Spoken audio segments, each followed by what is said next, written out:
Selamat datang di channel yang mempertanyakan satu hal penting.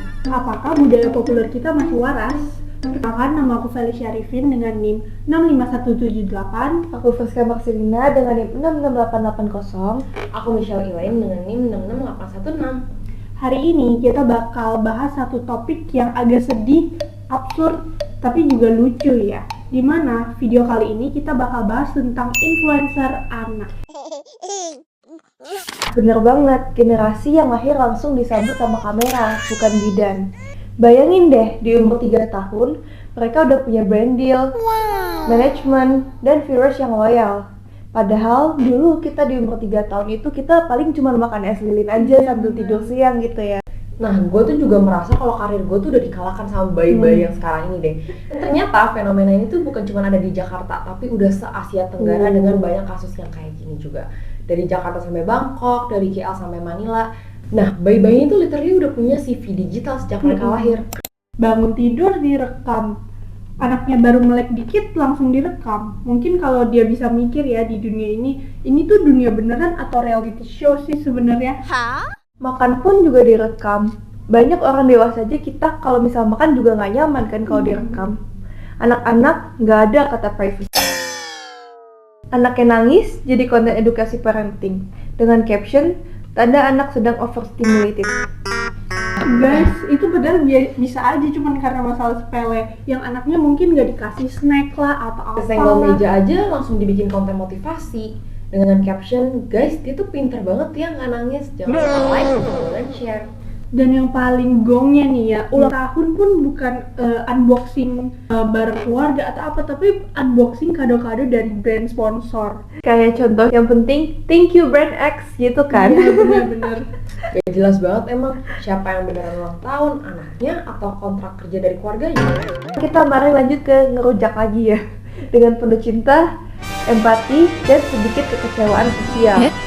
Nah, biasanya orang-orang tuh kayak Biarin anak menikmati masa kecilnya, tapi 5 menit kemudian, ayo nak ulang, tadi senyumnya kurang dapet deh.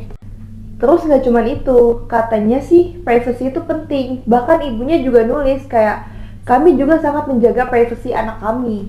Tapi realitanya bayi lahir flash reveal, vaksin kena vlog.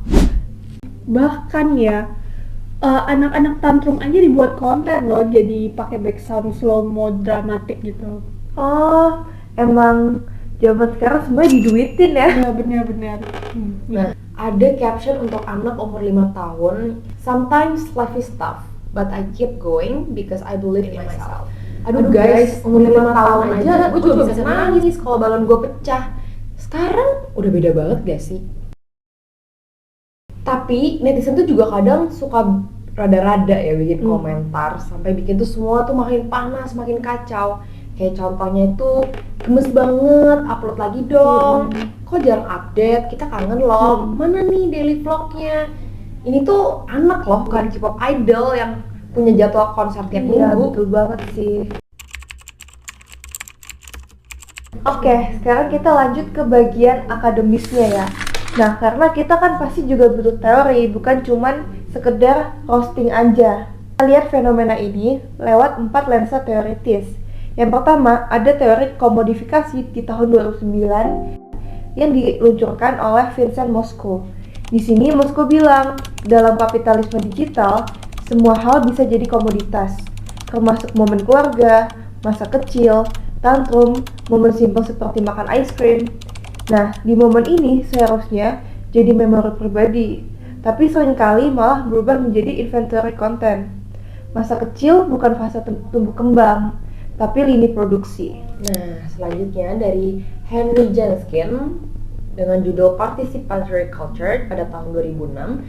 Penonton tuh bukan cuma mengkonsumsi konten aja, tapi mereka tuh justru ikut berpartisipasi dan memberikan tekanan. Contohnya kayak upload lagi ya, kita kangen banget nih, mana ini daily vlognya.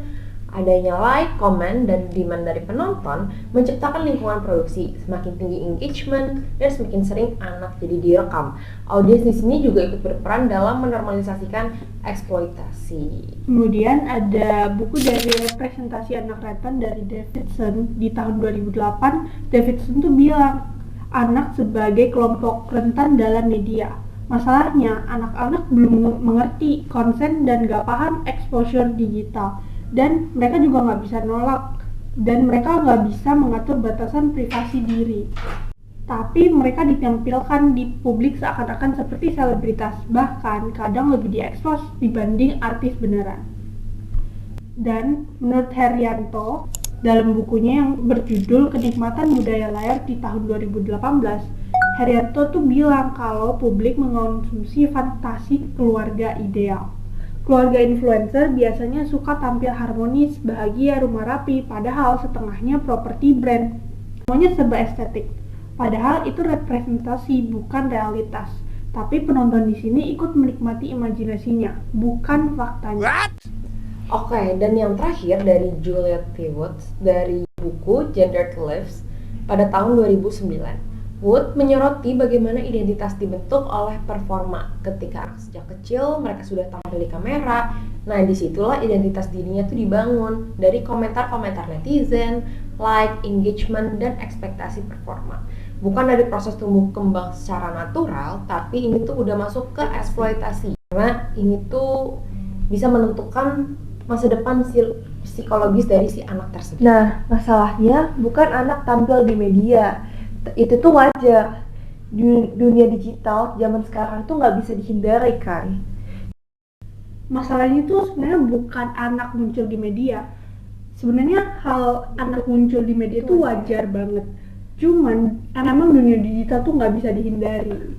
Nah, yang jadi masalah itu ketika media jadi pusat hidup anak, gitu kali. Nah, menurut gue ya, solusinya itu boleh bikin konten, tapi jangan dijadiin anak sebagai mesin produksi.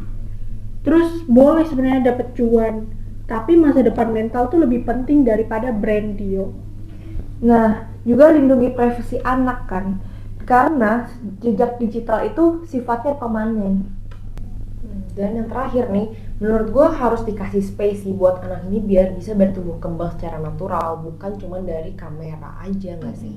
Dan buat para parents juga sebenarnya upload juga boleh, tapi kita tuh nggak boleh selalu dengar komentar dari netizen. Betul. Intinya anak bukan aset digital.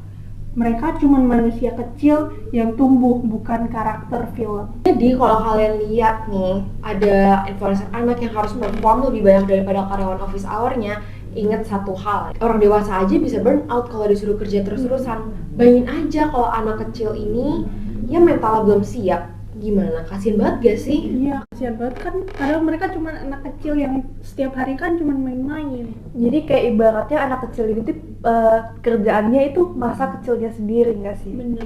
Oke, terima kasih udah nonton video kita. Jangan lupa like, comment, and share ya. Sampai di video berikutnya. Bye-bye.